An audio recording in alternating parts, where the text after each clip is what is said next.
avez devant la bouche. C'est bon. Oui, ça va. Ça va. Ça va. Bonjour à tous, soyez bénis dans le nom de Jésus-Christ. C'est vrai, on a chanté tout à l'heure un chant très vrai, puisqu'on a la nature de Dieu, on a la justice de Dieu, on a la joie de Dieu, on a la paix de Dieu, on a l'amour de Dieu. Et le Seigneur veut surtout que son Église marche comme lui marchait dans le monde. En fait, là où il passait, dans les circonstances, il transformait les vies, transformait les réalités. Il amenait toujours la vie là où il passait. Et vraiment, le Seigneur veut amener son Église surtout à être dans ce qu'il a fait, tout simplement, comment il a vécu, comment il a été, comment dans la barque, alors que tout secouait, lui dormait parce qu'il avait la puissance, l'autorité, la force de son Père. Il marchait avec le Père. Le Père, c'est le Père qui ne pouvait rien faire sans le Père. Nous ne pouvons rien faire sans le Seigneur. Mais le Seigneur nous demande d'être comme lui et de traverser le monde, de traverser la vie. Et notre vie, peu importe qu'il nous reste à vivre 10 ans ou 50 ans, mais de la même façon, avec la même autorité. Mais on va voir que son autorité, c'est son amour et rien d'autre, sa miséricorde et rien d'autre. Et pour ça, on va parler exceptionnellement de la délivrance. Et vous allez voir que même dans la délivrance, c'était encore l'onction d'amour qui a fait qu'il avait la puissance. Et donc, on va visiter quelques textes et on va essayer d'expliquer. Déjà, je vais prendre 1 Samuel à 16, avec un tout petit texte qui est donc 1 Samuel 16 au verset 7. Il s'agit, vous savez, de 7. Il s'agit de David, du cœur de David, et il s'agit du cœur aussi de Saül. Et donc, je répète, c'est au verset 16, dans 1 Samuel, et c'est au chapitre 16, le verset 7. Et l'Éternel dit à Samuel, « Ne prends point garde à son apparence, et à la hauteur de sa taille, car je l'ai rejeté. L'Éternel ne considère pas ce que l'homme considère. L'homme regarde à ce qui frappe les yeux, mais l'Éternel regarde au cœur. » Là, on voit déjà dans un premier temps que Dieu va utiliser des disciples dont le cœur est purifié, est circoncis, est un cœur qui ne juge pas. Et pour cela, on va commencer l'enseignement maintenant. Et je vais commencer par Marc 3, versets 7 à 14. On va beaucoup visiter l'Écriture parce que ce n'est que Dieu qui peut nous parler. Moi, j'ai rien à dire. Je ne suis pas là pour rajouter, pour ôter, mais juste pour essayer d'amener une révélation sur ce que le Seigneur m'a donné. Donc, dans Marc 3, on prend à partir du verset 7 à 14, il est écrit ça. Jésus se retira vers la mer avec les disciples. Une grande multitude le suivit de la Galilée, et de la Judée, et de Jérusalem, et de l'Idumée, et au-delà du Jourdain, et des environs de Tyr et de Sidon. Une grande multitude, apprenant tout ce qu'il faisait, vint à lui. Il chargea ses disciples de tenir toujours à sa disposition une petite barque afin de ne pas être pressés par la foule. Car comme il guérissait beaucoup de gens, tous ceux qui avaient des maladies se jetaient sur lui pour le toucher. Les esprits impurs, quand ils le voyaient, se prosternaient devant lui et s'écriaient « Tu es le Fils de Dieu ». Mais il le recommandait très sévèrement de ne pas le faire connaître. Déjà dans ce texte, on voit qu'ils viennent de partout, ou presque de partout. Pas comme avec Jean-Baptiste, et c'était plus local, on va dire. Mais en tout cas, quand la réputation de Jésus était celle de guérir, et donc quand la réputation de nos églises vont être celle de guérir, contrairement à beaucoup d'églises qui disent « Oui, mais attention, là où il y a des miracles, il y a aussi parfois... » L'adversaire, certes, oui, mais si la réputation de l'Église est une réputation de délivrance et de guérison, les gens vont venir de partout. Et Jésus veut des disciples comme ça. Donc en fait, ce qui est intéressant, c'est qu'il dit, comme il guérissait beaucoup de gens, ceux qui avaient des maladies se jetaient sur lui. En fait, les malades venaient carrément le toucher. venait le chercher, le presser, à un point qu'il devait avoir une barque pour partir, lui. Et encore, ce qui était encore mieux, c'est que les esprits impurs, quand ils le voyaient, se prosternaient devant lui et s'écriaient « Tu es le Fils de Dieu ». Là, je voudrais parler à une église qui, des fois, a encore des petites choses à régler. Mais si vous avez reconnu Jésus comme Seigneur et Sauveur, vous vous êtes déjà prosterné devant le Seigneur. Vous comprenez, votre libération, elle est déjà en partie. Il y a toujours encore des choses à régler. On a tous encore besoin de délivrance. Mais en réalité, vous avez déjà dit, tu es le Fils de Dieu. Tu es déjà délivré, mais le diable te fait croire que tu ne l'es pas. Et il veut encore t'oppresser parce que tant qu'il t'oppresse, tu n'es pas efficace dans le royaume. Et ce matin, ce que je veux, c'est vraiment que le Seigneur nous donne cette certitude qu'on peut être efficace, même si on n'est pas parfait, dans le royaume, parce que c'est lui qui va nous amener à cette perfection. On va prendre Luc 6 maintenant, au verset 18-19. Luc 6. Oh, pardon, je suis dans Marc. Voilà, faudra peut-être juste vous rappeler que je suis quelqu'un qui a beaucoup de papiers et qui est toujours dans un certain désordre. Je m'y retrouve, hein, faut pas croire. Luc 6, à partir du verset 18-19. Ceux qui étaient tourmentés par des esprits impurs étaient guéris. D'accord ? Et toute la foule cherchait à le toucher parce qu'une force sortait de lui et les guérissait tous. Là, encore une fois, je voudrais expliquer quelque chose. Il nous est parlé que même les esprits impurs, il nous faut juste une guérison. L'onction qu'avait Jésus, quand il touchait, bien sûr, il ordonnait des fois aux esprits, mais parce que les esprits ne se taisaient pas. Alors il leur disait, maintenant tu te tais et tu sors, et c'est terminé. Mais en réalité, les gens qui ont des esprits impurs, ou comme dit Chouraki, il dit des fois, les souffles contaminés, eh bien en fait, c'est quelque chose qui mérite une guérison, encore une fois. Mais Jésus guérissait parce qu'il était rempli d'amour et de miséricorde. Et on va vraiment développer cela. Alors, pour cela, on va visiter un autre texte dans Actes 10, au verset 38. Voilà. Vous savez comment Dieu a oint du Saint-Esprit et de force. Des fois, nous demandons l'onction du Saint-Esprit. Ce matin, on va demander l'onction de la force de Christ. Parce qu'il dit, Jésus avait été oint du Saint-Esprit et de force, Jésus de Nazareth, qui allait de lieu en lieu faisant du bien, guérissant tous ceux qui étaient sous l'empire du diable, car Dieu était avec lui. La maladie est aussi la conséquence parfois du péché, mais aussi d'une oppression ou d'une emprise du diable dans nos vies. Et ça, le Seigneur veut guérir son peuple, libérer son peuple pour qu'il fasse la même chose. Nous devons recevoir la guérison. Parfois même, nous sommes restés un peu oppressés, restés un peu tourmentés, restés un peu malades. Mais ce n'est pas grave. C'est parce qu'il veut nous montrer qu'il y a un temps où nous sommes comme ça. Il y a une saison de véritable guérison pour qu'après on puisse le redonner. Parce que ce qu'on n'a pas vécu, on ne peut même pas le redonner. Donc vraiment ce matin, je voudrais vraiment que le Seigneur nous visite à la fois dans nos problèmes, dans notre corps, dans notre cœur surtout en premier, et aussi qu'il nous donne cette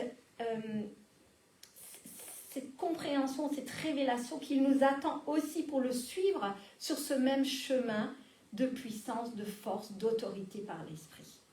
Mais pour ça, ceux qui ne sont pas baptisés, on les plongera dans le baptême du Saint-Esprit, n'est-ce pas? Parce que sinon, ça n'est pas possible, malheureusement. Donc, il y a ça.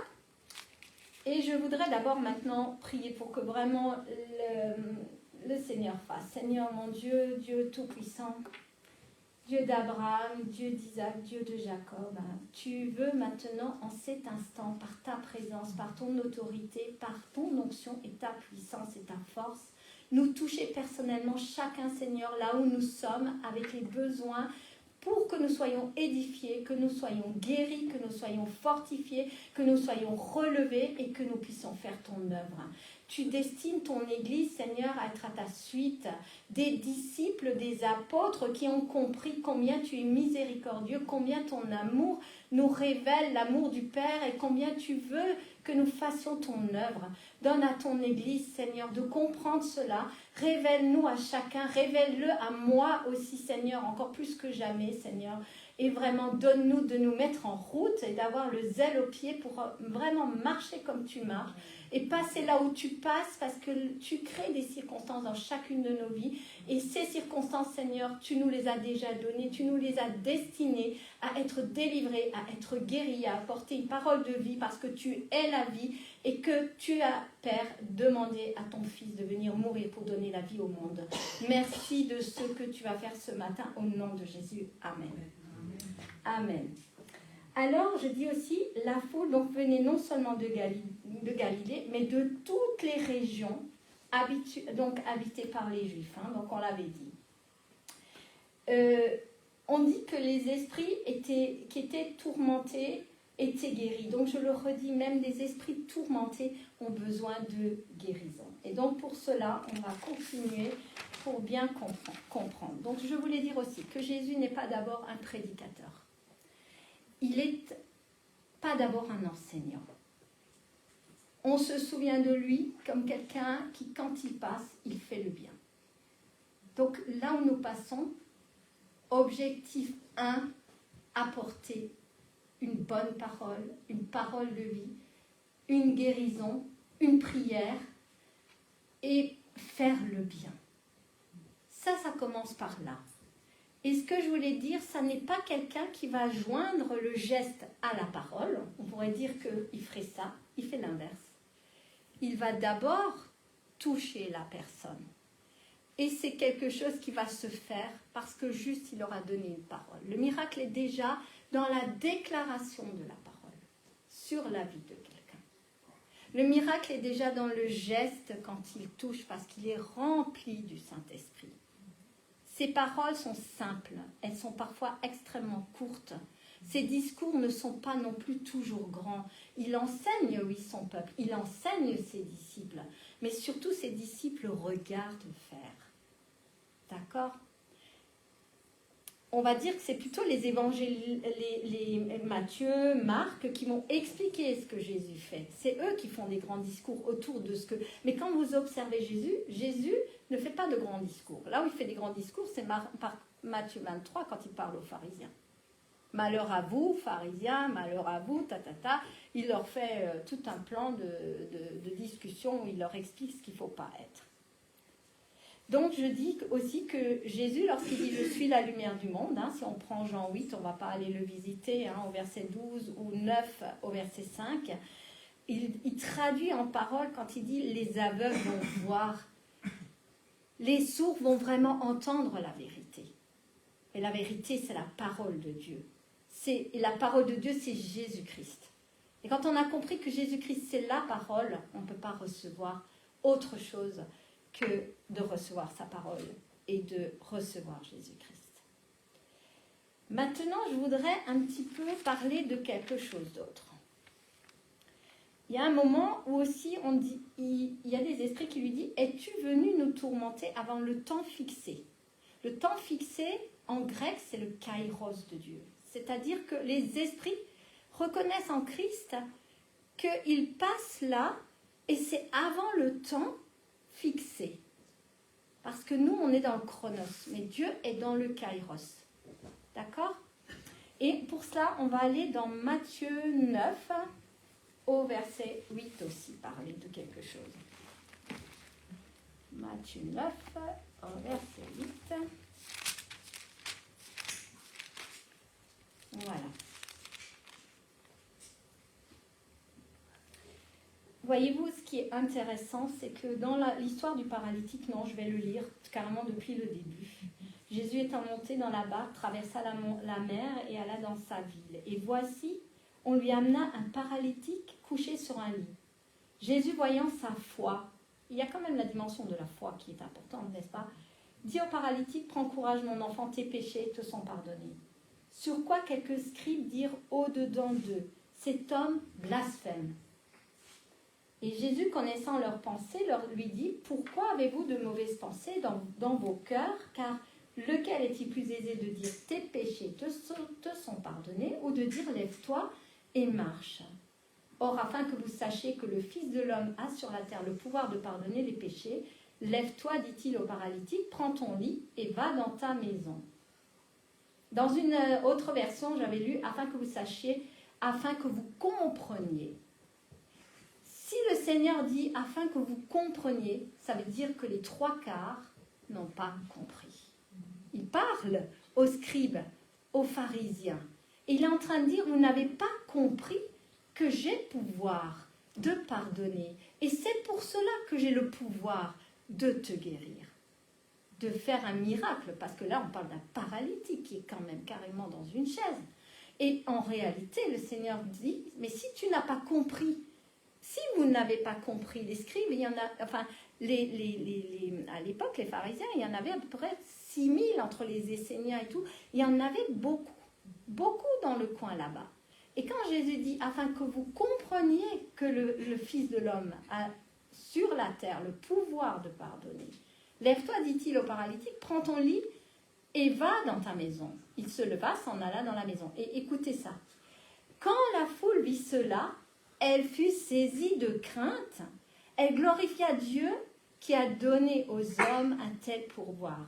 Alors des fois, on veut enseigner la crainte de Dieu, mais on n'a pas accompli les miracles et les guérisons, et on s'étonne que les gens ne plient pas le genou devant le Seigneur. Jésus veut vraiment cette église-là. On est dans les temps de la fin. On est dans les temps où tellement d'ennemis, tellement d'esprits contraires, tellement le diable a multiplié les faux prophètes de la fin des temps, combien il a captivé, je dirais même l'intelligence des plus intelligents. Il est arrivé à retenir son peuple.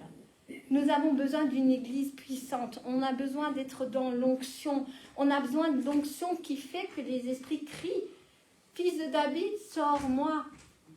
Sors-moi de là. Hier, je l'ai raconté, nous avions la réunion pastorale, je vais quand même le raconter, mais pour ceux qui étaient dans la réunion, ça va faire double. J'étais un jour dans une église et je suis arrivée en retard. J'arrive souvent en retard. C'est un péché, c'est pas bien, c'est grave, mais j'essaierai d'être à l'heure, je vous promets.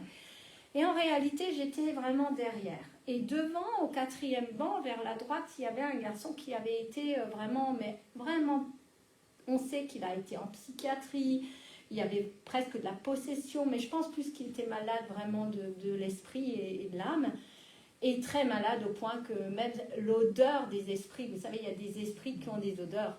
Moi, certaines maladies, surtout certaines maladies, je peux le dire, je les sens.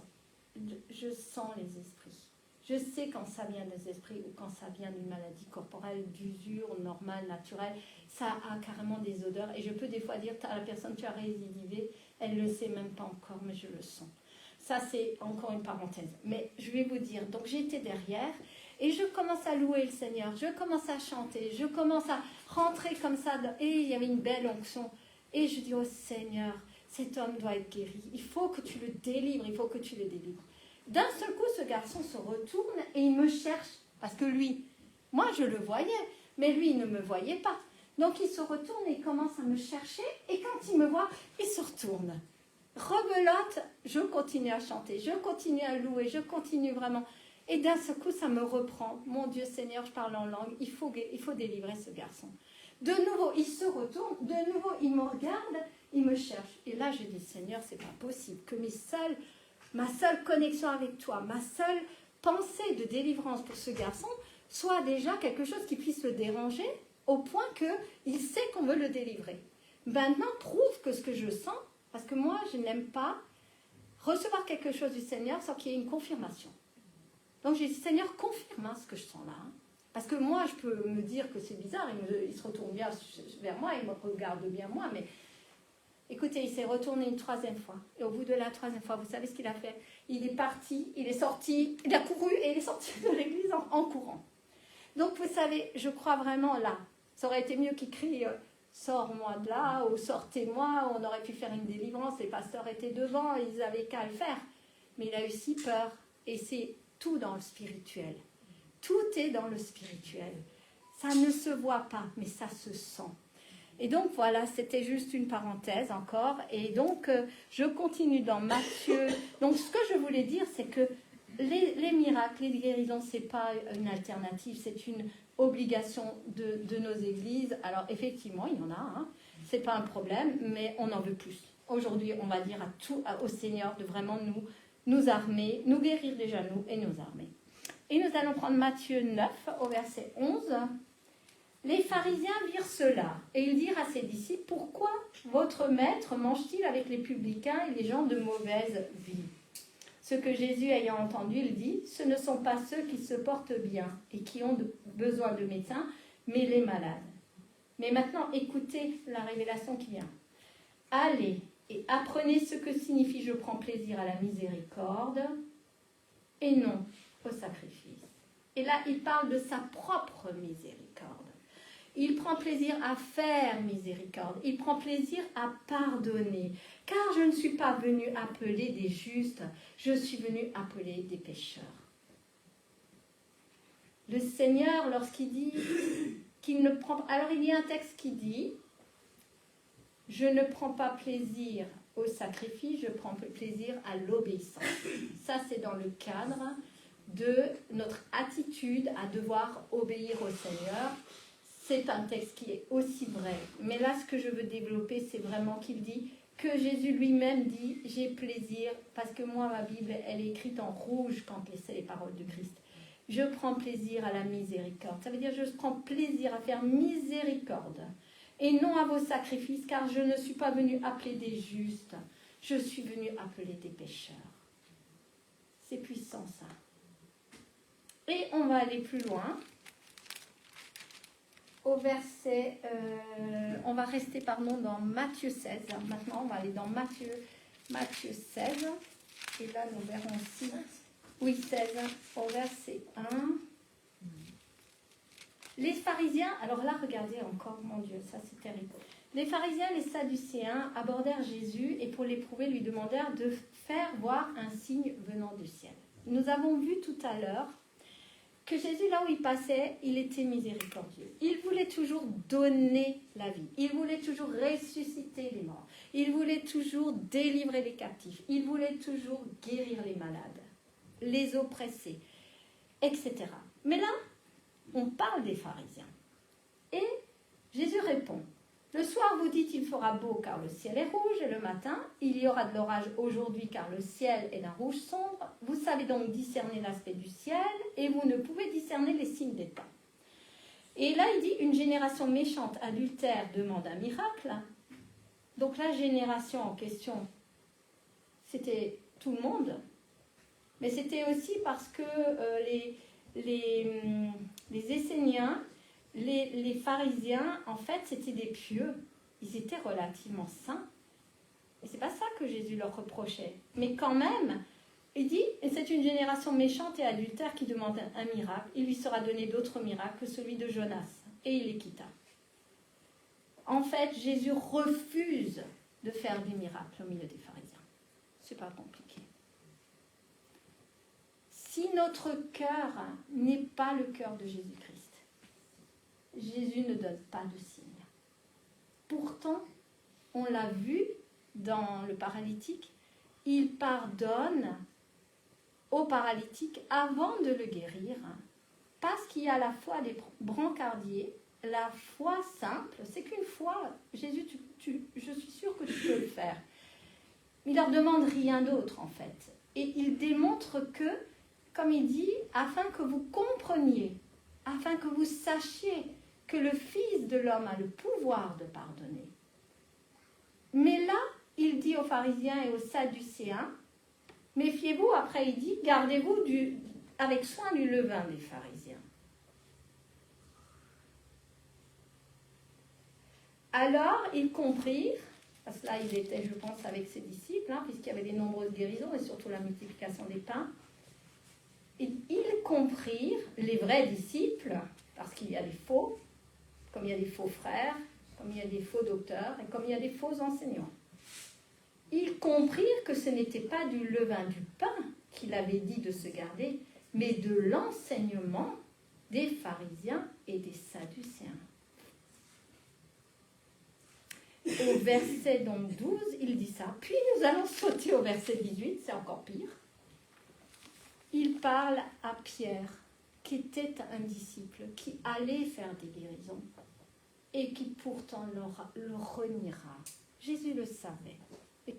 Mais Pierre avait le cœur de Jésus, même qu'il était faible, même qu'il a fini par un moment renier son maître, et lui dit, et moi je te le dis que tu es Pierre, et que sur cette pierre je bâtirai mon église. Pourtant Pierre, je le prends souvent comme exemple parce qu'il a voulu marcher sur l'eau, il n'a pas pu, je veux dire, et que le séjour des morts ne prévaudront point contre elle. Et, écoutez la suite, je te donnerai à toi, Pierre, les clés du royaume des cieux, et ce que tu vas lier sur terre sera lié dans les cieux, et ce que tu délieras sur terre sera délié dans les cieux. Ça veut dire, je te donne les clés de la guérison, du séjour des morts, de la délivrance. Tu as les clés de mon royaume. C'est fort ça. Pourtant, c'était Pierre qui allait renier le Seigneur dans sa fragilité. Mais si on revient à 1 Samuel, que Pierre, comme tous les disciples qui ont vécu la proximité du Christ, et donc que Christ avait choisi, comme il nous a choisis, vous, moi, tous ceux qui sont là aujourd'hui, il savait que le cœur était des cœurs de David. Même s'il y a des choses qui sont difficiles, même s'il y a des péchés qui ne sont pas encore réglés, travaillez votre cœur, demandez d'être épuré au niveau du cœur, circoncis au niveau du cœur, pour que le Seigneur vraiment fasse des églises puissantes, parce que je parle à toutes les églises, puissantes, parce qu'il est temps de se réveiller. Nous sommes dans les temps de la fin. Si l'église ne se réveille pas, de toute façon, on va passer des tribulations, on le sait, mais nous avons autorité. Il nous donne les clés du royaume, il nous donne la puissance, il nous donne l'autorité. Mais où en est notre cœur? Sommes-nous encore à juger parce qu'un tel est habillé comme ça ou parce qu'un tel est comme ça? Mais Dieu s'en fout. Quand il te regarde, il regarde, qu'est-ce que tu as dans ton cœur? Qu'est-ce qu'il y a dans ton cœur? Ça n'empêche pas par exemple, la femme adultère, Jésus n'a jamais dit qu'elle n'était pas adultère. Ça n'empêche pas qu'un péché reste un péché. Le péché n'a jamais été minimisé. Jésus a déchargé le péché pour prouver qu'il était Dieu.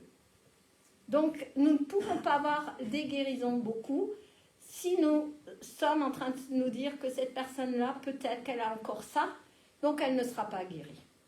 Ou elle ne pourra pas être délivrée. Si. Je vous assure, même instantanément, là, Dieu peut tous nous toucher et nous donner une vie, waouh, extraordinaire. Des ailes. Comme dans Isaïe 40, lorsqu'il dit, vous envolerez comme les aigles. Comme les aigles, je renouvelle votre force jour après jour. C'est vrai. C'est ça qui nous est promis, avec tous les combats qui sont encore les combats qui se rajoutent, évidemment, d'oppression, de tout ce qui est un peu démoniaque autour de nous. Donc je disais que Jésus ne se soucie pas de démontrer sa puissance, on l'a vu aux pharisiens. Il démontre sa miséricorde et son amour. Et le Seigneur refuse des miracles au milieu des pharisiens. Il est attristé. On attriste le Saint-Esprit, vous savez, parfois. Et Jésus mène au nom du Père un combat pour la vie, avec un grand V. La vie de faire des nouveaux disciples, de faire des disciples actifs, des disciples puissants, des disciples qui ont la force et l'onction, comme disait Jésus, qui était loin d'onction, de Saint-Esprit et de force. D'ailleurs, on voit aussi que pour Hérode, j'avais relevé que lui aussi avait demandé une démonstration de miracle sur commande et Jésus refuse dans ces cas-là. Jésus ne fait pas du spectacle. Jésus ne va pas guérir forcément parce qu'on fait une réunion maintenant de guérison. Ça, ce n'est pas une réunion de guérison, c'est une réunion d'édification des saints et pour que on comprenne qu'est-ce que Dieu attend de nous. et au passage, il va peut-être guérir ou il va beaucoup guérir. Mais ce qui est sûr, c'est qu'on n'a pas besoin de faire une réunion pour la guérison parce que chacun de vous va être tellement touché par des malades que Dieu veut qu'on soit vraiment efficace sur le terrain. Le terrain. Ça, je l'avais dit. Ça, je l'avais dit. Maintenant, je vais encore prendre 1 Corinthiens. Et là aussi, on va découvrir quelque chose. Nous allons prendre 1 Corinthiens, les dons du Saint-Esprit, vous savez. 12. 1 Corinthiens 12. J'ai cherché un peu tout ce qui se disait sur les dons, mais en réalité, j'ai pris cette version-là parce qu'elle est intéressante. En effet, à l'un est donné par l'esprit une parole de sagesse, à l'autre une parole de connaissance selon le même esprit, à un autre la foi par le même esprit, à un autre le don des guérisons par le même esprit, à un autre le don d'opérer des miracles, à un autre la prophétie, à un autre le discernement des esprits, à un autre la diversité des langues, à un autre l'interprétation des langues. Un seul et même esprit opérant toutes choses. Est-ce qu'il n'y a pas quelque chose qui vous a tilté? Est-ce qu'on vous a dit à un moment, est-ce qu'il est écrit? Moi, je n'ai pas trouvé nulle part. À un autre, la délivrance. Non. Il n'y a pas. Pourquoi? Parce que la délivrance, c'est la guérison. C'est une guérison. Il faut juste la guérison. Il n'y a pas de délivrance. Celui qui a le don des miracles délivre et guérit. Vous comprenez? Celui qui a le don de guérir, il délivre et il guérit aussi. Pourquoi? Parce que c'est toujours de l'oppression, c'est toujours le diable qui vient vous briser, vous faire petit, vous mettre dans la tête que vous n'êtes pas capable. C'est comme ça que ça rentre la possession. Et puis on va aller quand même dans l'histoire des légions. Alors après, ce qui m'a un petit peu interpellée, c'est que dans Matthieu parle de 2 démoniaques qui sont... D'ailleurs, Matthieu fait souvent, c'est un peu marrant parce qu'il fait souvent 2. Alors, je n'ai pas aimé prendre le texte de Matthieu, puisque dans Marc et dans, je ne sais plus où je l'ai pris, attendez, où est-ce que c'est? Est-ce que j'ai noté? Ici. En fait, c'est pareil quand dans l'histoire, je ne sais plus si j'ai marqué, là j'ai beaucoup étudié, mais je ne sais pas si je l'ai du coup, le verset, c'est où, pasteur?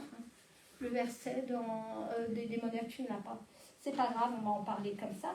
Là aussi, on voit que là, les légions, alors encore une fois, Matthieu ne parle pas de légions, puisque lui, Matthieu parle de 2 démoniaques. Mais dans Marc et dans Luc, il est question d'une légion. Une légion, c'est vraiment énormément de démons, puisqu'on dit qu'ils ont voulu rentrer dans les ports, et qu'en fait, ils ont crié une fois de plus. Pourtant, ils se tailladaient, on dit, contre les rochers, c'est lui qui se tailladait. Mais il a crié, mes fils de David, que me veux-tu? Et sors-nous de là. Sors-nous de là. La délivrance, quand nous sommes remplis de l'onction de Dieu, les gens viennent tout seuls demander la prière de délivrance. Marc 5. Ah, merci, c'est ça. Parce que je ne l'ai pas noté. J'ai beaucoup travaillé sur ce truc cette semaine. Et après, je ne vais pas le noter. Parce que ça, c'est moi. Marc 5. Et voilà, c'est ça. Voilà. Alors, ils arrivèrent à l'autre bord de la mer, dans le pays des Gadaréniens.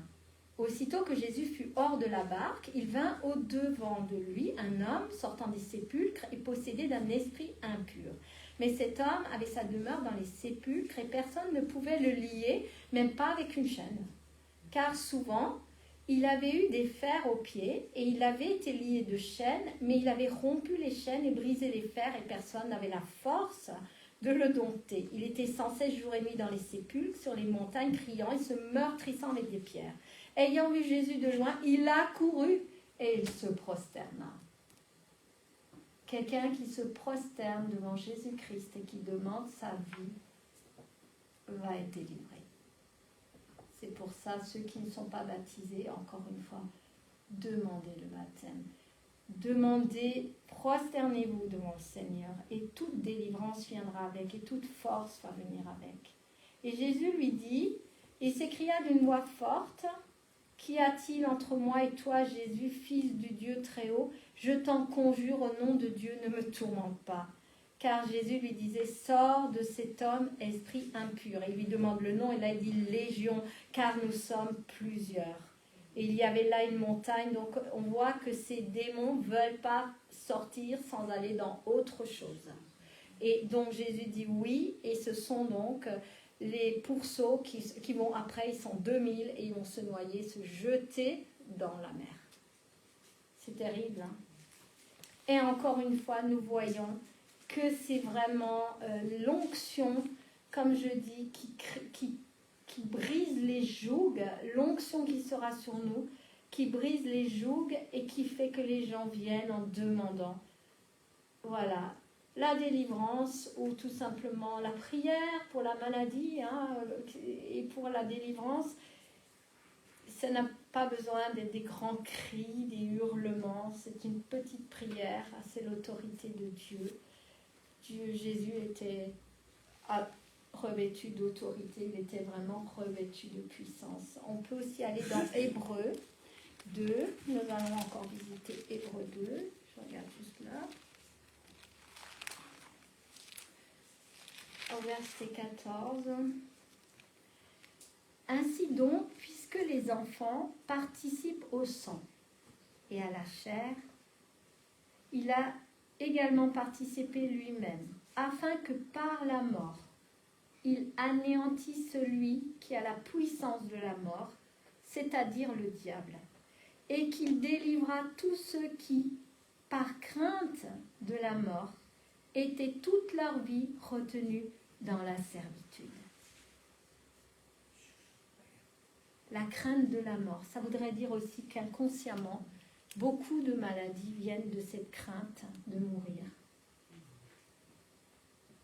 Vous comprenez, la servitude, même les dépendances, c'est inconsciemment la crainte de mourir.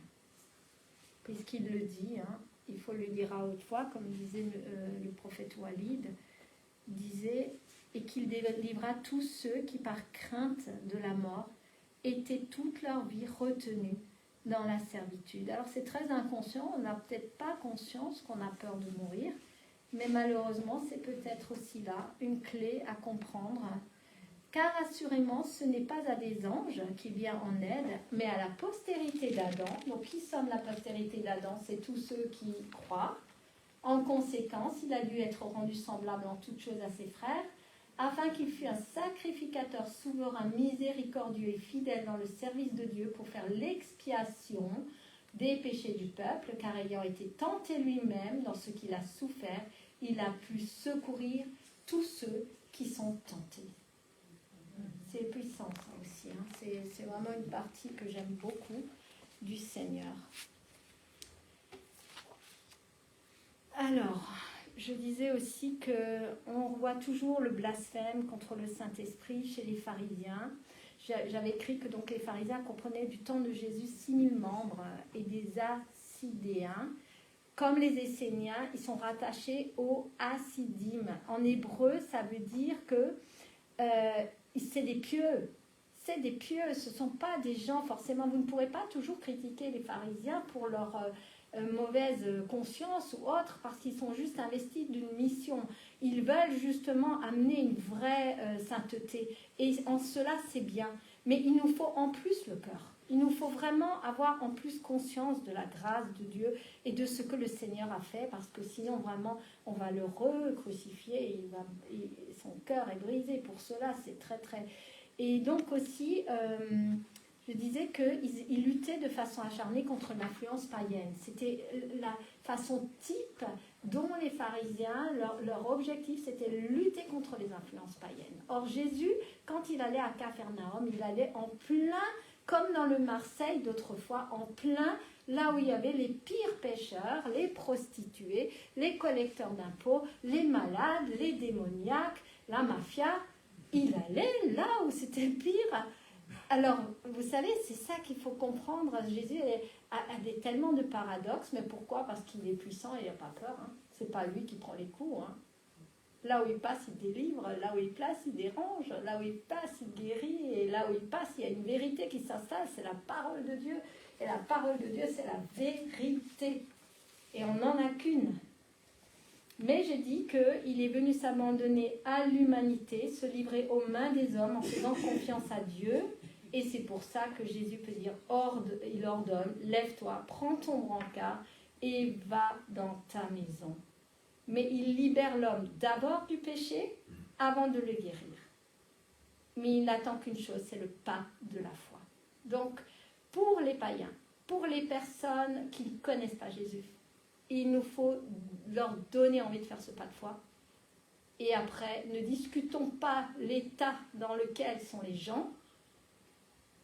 Nous sommes des sauveurs. Il était un sauveur.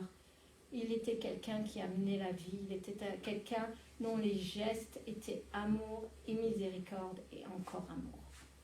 Voilà ce que je voulais vous amener ce matin. Il y a beaucoup de choses encore à dire, mais je vais m'arrêter là, 12h15, et je vais juste prier. Et puis ceux qui veulent être ces disciples-là, ce n'est pas moi, vous ne venez pas vers moi, vous allez vers le Seigneur, parce que vous allez dans votre cœur dire oui Seigneur, je veux être, parce qu'il n'y a qu'un médiateur entre l'homme et Dieu, ce n'est pas moi, ce n'est pas un prophète, ce n'est pas un pasteur, ce n'est pas un enseignant, c'est la parole que nous semons, mais c'est entre vous et Christ. Donc dans votre cœur, pendant que je prie, demandez au Seigneur, oui Seigneur, je veux que tu m'emmènes plus loin pour être cette source de vie qui va venir vraiment changer le monde et sauver le monde. D'accord ? Seigneur, merci d'abord, Papa, d'amour, de nous guérir, nous, et encore d'amener cette confiance parfaite en ce que tu nous aimes, Seigneur. Malgré qui nous sommes, malgré ce que nous n'avons pas encore réglé, tu déverses en cet instant ton amour et ta miséricorde sur les enfants que tu as choisis, fils et filles élus du roi, le sacerdoce, la nation royale, la nation sainte, que tu t'es racheté par ton sang précieux que tu as versé. Au nom de ce sang, Seigneur, oui, pardonne à ton peuple. Au nom de ce corps meurtri, Seigneur, oui, guéris les malades en cet instant. Délivre encore les captifs, Seigneur, mais surtout et surtout, donne-nous force, donne-nous onction, afin que vraiment, Père, nous puissions faire ton œuvre. Tu es avec nous, Seigneur, ce n'est pas nous qui guérissons quand nous prions pour les malades. Tu es avec nous, ce n'est pas nous qui parlons quand nous prêchons ta parole, Seigneur. C'est ta parole qui ne revient pas à toi sans avoir fait d'effet. Ce n'est pas nous, quand nous posons les mains sur les malades, qui guérissons les malades. Ce n'est pas nous qui, quand nous disons aux esprits de partir, qui le faisons. C'est toi, Seigneur. Alors oui, simplement, Papa, que ta présence ne nous quitte jamais et que particulièrement aujourd'hui, je demande que tu sois là pleinement, plus que jamais, Seigneur, et que tu nous emmènes dans un temps et une saison extraordinaire où on va voir encore ta main agir dans le monde. Sois béni, sois glorifié, Seigneur, parce que nous n'avons rien à nous, mais tu es notre force. Sois béni, sois glorifié, et que toute la reconnaissance au Seigneur te revienne à toi seul. Merci Père pour ce plan parfait rédempteur. Au nom de Jésus-Christ, j'ai ainsi prié, je dis Amen. Amen. Voilà. Amen. Merci Karine. Si quelqu'un veut la prière, n'hésitez pas d'aller voir Karine ou un des responsables.